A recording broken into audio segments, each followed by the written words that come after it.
Hey foodies, hari ini aku mau buat sambal terasi pete yang enak banget. Ini sambalnya dibuat juga berbeda. Nah ini tuh rasanya tuh pedas, asam, manis, asin. Pokoknya mantul banget. Nah ikutin video ini sampai selesai ya. Step pertama, panaskan minyak lebih kurang 3 sendok makan.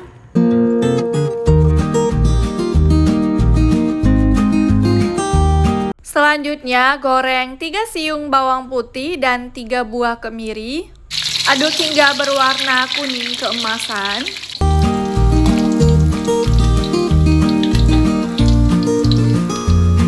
Setelah bawang putih dan kemiri berwarna kuning kecoklatan, masukkan 1 buah tomat besar dibelah 2 ya. Ini agar tomatnya mudah layu dan mudah pada saat pengulekan. Selanjutnya aduk hingga merata.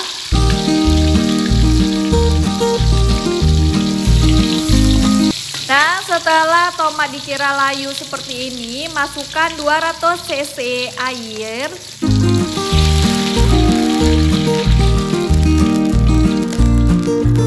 Selanjutnya, masukkan 5 siung bawang merah dan 25 buah cabai campur. Di sini aku menggunakan cabai keriting dan cabai rawit. Ini pedas banget karena cabai rawitnya lumayan banyak.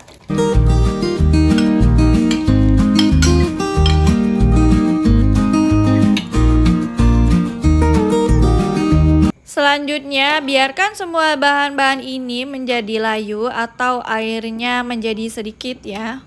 Setelah bahan layu seperti ini, masukkan 2 buah terasi. Terasi yang aku pakai ini enak banget ya, terasi dari Langsa, khas Aceh. Aduk hingga merata, hingga terasi menyatu bersama semua bahan-bahan.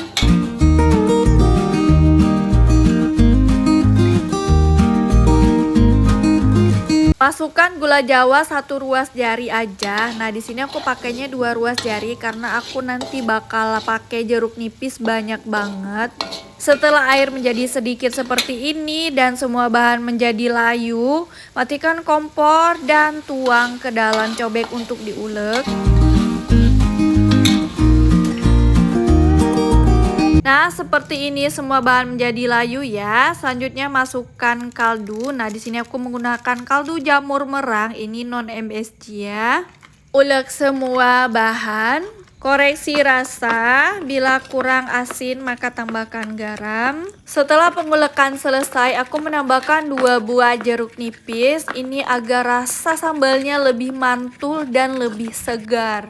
So, sampai di sini aja video hari ini. Semoga menjadi referensi buat teman-teman yang mencari resep sambal terasi yang enak. Thanks for watching.